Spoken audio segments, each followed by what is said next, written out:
வணக்கம் நண்பர்களே. நம்ம டிஸ்க்ளைமர் எடுத்துக்கிறோம். நம்ம ஆத்தரைஸ்டு அட்வைசரோ, புரோக்கரோ, ரிசர்ச் அனாலிசிஸ்டோ கிடையாது. நம்ம இங்க பேசக்கூடியது எல்லாமே தகவலா மாத்திரமே பார்க்கப்பட வேண்டும். இது யாருக்கும் முதலீடு சம்பந்தமாகவோ, பங்குகள வாங்கவோ, விற்கவோ நம்ம எந்த ஆலோசனையும் கொடுக்கப்படல. எல்லா தொழில்லயும் ரிஸ்க் இருக்கும். ரிஸ்க்க புரிஞ்சுட்டு எச்சரிக்கையோட தொழில் செய்யும்போது எல்லாமே நல்லா இருக்கும். நம்மள ஆதரிக்கிற அனைத்து நல்ல உள்ளங்களுக்கும் நன்றி. வளமுடன் வாழ்க. வணக்கம் நண்பர்களே. நம்ம ஆனுவலைஸ்டு அனாலிசிஸ் பார்த்துட்டு வரோம். அந்த வரிசையில இப்ப நம்ம பார்க்கக்கூடியது போட்காம் இன்கார்ப்பரேஷன். அதோட சிம்பல் நேம் ABGO. இப்ப உங்களுடைய வேல்யூவேஷன் நம்ம பார்க்கலாம். இவங்களுடைய வேல்யூவேஷன்ல நம்ம பார்த்தோம்னா பிரைஸ் டு ஏர்ன் பிஇ வந்து 88.87, பிபி வந்து 12.77 இருக்கு. இது ரெண்டுமே நம்மளை பொறுத்த வரைக்கும் எக்ஸ்பென்சிவ் வேல்யூவேஷன் தான். இந்த எக்ஸ்பென்சிவ் வேல்யூவேஷன் வந்தது அப்படின்னு சொன்னா நம்ம ரொம்ப கேர்ஃபுல்லா இருக்கணும். இபிஎஸ் உடைய டிடிஎம் லெவல் ஸ்டாக்னேட் ஆச்சுனாலோ இல்ல டிக்ரீஸ் ட்ரெண்டுக்கு வந்தாலோ இது வந்து பெரிய லெவல்ல கரெக்ஷன் வர்றதுக்கான வாய்ப்புகள் இருக்குங்கிறத புரிதலுக்குள்ள எடுத்துக்கிறோம். இவங்களுடைய ப்ராஃபிட்டபிலிட்டியை பொறுத்த வரைக்கும் ஹை ப்ராஃபிட்டபிலிட்டி இருக்கு. லிக்விடிட்டியில வந்து appropriate level of liquidity solvency position maintain பண்றாங்க. அதே மாதிரி பார்த்தோம் அப்படின்னு சொன்னா டெப்ட் டு ஈக்விட்டி பார்த்தோம் அப்படின்னு சொன்னோம்னாக்க கொஞ்சம் கூட தான். நம்மளை பொறுத்த வரைக்கும் இது கொஞ்சம் கூட தான். ஆனால் லாங் டேர்ம் டெப்ட் அப்படிங்கிறது 0.37 தான் இருக்கு. அது வித்தின் த தியரிட்டிக்கல் லிமிட்ல இருக்கு. ஷார்ட் டேர்ம் டெப்ட் தான் கொஞ்சம் கூட இருக்கு அப்படிங்கிறதையும் நம்ம புரிதலுக்குள்ள எடுத்துக்கிறோம். ஸோ இப்போ இது கொஞ்சம் நல்ல ஸ்ட்ராங்கான கம்பெனி தான்.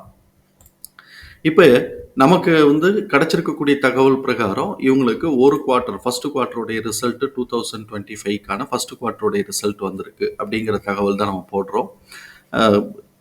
இதில் நம்ம புக் வேல்யூ 14.44 எடுக்கிறோம். அதோடைய ப்ரைஸ் ஃபேர் ப்ரைஸுங்கிறது 26.74. இப்போ ஃபேர் ப்ரைஸுக்கு வந்து 7.11ங்கிற ரேஷியோவில் இது வந்து ட்ரேட் ஆகிட்டு இருக்கு. இப்போ கரண்ட் ப்ரைஸ் 190 இருக்கு. இப்போ இதுக்கு வந்து பார்த்தோம் அப்படின்னு சொன்னால் குமிலேட்டிவ் இபிஎஸ் வந்து நமக்கு 1.2 தான் வந்திருக்கு. ஏன்னா ஒரே ஒரு குவார்ட்டருக்கான ரிசல்ட் தான். இபிஎஸோட டிடிஎம் நமக்கு பார்த்தோம்னா 2.2 இருக்கு. அதோட ஆவரேஜ் 0.55. ஸோ இப்போ இது வந்து எக்ஸிட் ஆக போகிறதுக்கும் இதுக்கும் வந்து ஈக்குவலாக இருக்கிறதுனால இந்த தடவை கொஞ்சம் கரெக்ஷன் வந்துட்டு லேசாக அதை அட்ஜஸ்ட் பண்ணுற அளவுக்கு, ஏன்னா ஹை வேல்யூவேஷன் கிட்டத்தட்ட ஈக்குவலாக இருக்குது, எஸ்டிமேஷன் ஈக்குவலாக இருக்குது. ஸோ இப்போ இந்த ஹை வேல்யூவேஷன் அப்படின்னு வரும்போது இந்த இடத்துல கரெக்ஷன் வர்றதுக்கான வாய்ப்புகள் இருக்குங்கிறத நம்ம புரிதலுக்குள்ள எடுத்துக்கிறோம். அப்படி கரெக்ஷன் வருது அப்படின்னு சொன்னாக்க நம்ம வந்து என்ன ப்ரைஸுக்கு வர்றதுக்கான வாய்ப்பு இருக்குங்கிறத பார்க்கலாம்.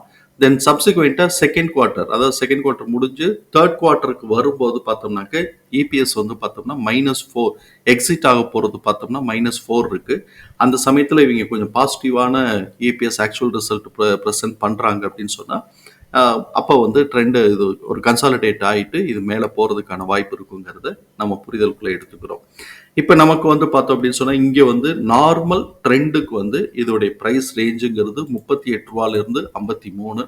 ஆனால் இவன் 190 ரூபாய்க்கு போய்கிட்டு இருக்கிறான் அப்படிங்கிறத நம்ம புரிதலுக்குள்ளே எடுத்துக்கிறோம். அதனால இபிஎஸோட டிடிஎம் லெவலில் ஸ்டாக்னேட் ஆனாலோ இல்லை டிக்ரீஸ் ஆனாலோ இது கொஞ்சம் பெரிய லெவலில் கரெக்ஷன் வருங்கிறத நம்ம பார்ப்போம். அதனால ஒவ்வொரு குவார்ட்டரோட இபிஎஸோடைய லெவல் எவ்வளவு இருக்கு, ஆக்சுவல் ரிசல்ட் எவ்வளவு இருக்கு, இபிஎஸோட டிடிஎம் லெவல் நமக்கு வந்து ஸ்டாக்னேட் ஆயிருக்கா, இன்க்ரிமெண்டல் ஆர்டர்ல இருக்கா, டிக்ரீஸ் ஆகுதா அப்படிங்கிறத வாட்ச் பண்ணிட்டே இருக்கணுங்கிறது நம்மளுடைய பார்வை. இந்த எக்ஸ்போனென்ஷியல் ஃபார்முலாவில் நம்ம கிடைச்சிருக்கக்கூடிய ப்ரைஸ் ரேஞ்சஸ் எல்லாத்தையும் நான் மார்க் பண்ணியிருக்கிறேன். நான் R3 வரைக்கும் மேலே மார்க் பண்ணியிருக்கிறேன். கீழே வந்து S1 சப்போர்ட் 1லேருந்து ஆரம்பித்து R3 வரைக்கும் மார்க் பண்ணியிருக்கிறேன். இது ஆனுவல்ங்கிறதுனால நம்ம எல்லாத்தையும் ஒரு தடவை பார்த்துருவோம். அதுக்கப்புறமா நம்ம வந்து சப்சிக்வெண்ட்டாக குவார்ட்டர்லி ரிவ்யூ வரும்போது நம்ம எந்த இடத்துல இருக்கோ அந்த இடத்துல பார்த்துக்கலாம். இப்போ நமக்கு வந்து S1 20லேருந்து 25, BP low 34 to 40, BP mid 52 to 60, BP high 76 to 86, R1 106லேருந்து 118, R1க்கும் R2க்கும் நடுவில் இருக்கக்கூடிய மிட் பாயிண்ட் 144லேருந்து 158, R2 189லேருந்து 206, R2க்கும் R3க்கும் நடுவில் இருக்கக்கூடிய மிட் பாயிண்ட் 242லேருந்து 263, R3 306லேருந்து 330.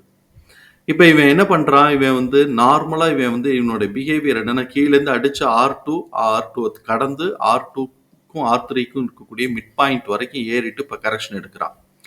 பொதுவாக இந்த மிட் பாயிண்ட் வரைக்கும் ஏறிட்டு கரெக்ஷன் எடுக்கிறான் அப்படின்னு சொன்னாலே கொஞ்சம் பெரிய லெவலில் கரெக்ஷன் வந்தாலும் ஆச்சரியப்படுறதுக்கு இல்லைங்கிறத நம்ம புரிதலுக்குள்ள எடுக்கிறோம். Mid point to mid point correction ஆகுது அப்படின்னு சொன்னாக்க 144 to 158 ஒரு சப்போர்ட் எடுக்கலாம். அப்படி இல்லை அப்படின்னு சொன்னால் நேர பிபியோட மிட் பாயிண்ட் 52 to 60 வரைக்கும் வந்தாலும் ஆச்சரியப்படுறதுக்கு இல்லை. எப்போ இது வந்து இவ்வளோ தூரம் கீழே இறங்கும் அப்படின்னு சொன்னாக்க இங்கே இபிஎஸ் உடைய லெவல் சொதப்பினாங்கன்னா பெர்ஃபார்மன்சஸ் வந்து போராச்சு, அது வந்து ஏபிஎஸோட டிடிஎம் லெவல் டிக்ரீஸ் ஆக ஆரம்பிச்சிருச்சு. ட்ரெண்ட் வந்து டிக்ரீஸ் ஆக ஆரம்பிச்சிருச்சு அப்படின்னு சொன்னாக்க பிபியோட மிட் பாயிண்ட் வரைக்கும் வந்தாலும் ஆச்சரியப்படுறதுக்கு இல்லை. அதனால நம்ம எவ்ரி குவார்ட்டர் இதே மாதிரி நம்ம வந்து வாட்ச் பண்ணிட்டு ஆவரேஜ் லெவல் நமக்கு வந்து எக்ஸிட் ஆகக்கூடிய லெவலை காட்டிலும் கூட இருக்கா அப்படிங்கிறத நம்ம மெயினாக பார்த்துக்கிட்டே வரணும். அதுக்கப்புறமா ஆக்சுவல் ரிசல்ட்டை நம்ம பார்க்கணும். ஸோ இப்போ அந்த மாதிரி இருக்குது. ஸோ இப்போ இது வந்து எக்ஸ்பென்சிவ் வேல்யூவேஷனுங்கிறதுனால கீழே வந்து 2 மிட் பாயிண்ட்டை ஸ்கிப் பண்ணுறதுக்கும் வாய்ப்பு இருக்குங்கிறதையும் நம்ம புரிதலுக்குள்ளே எடுத்துக்கிறோம்.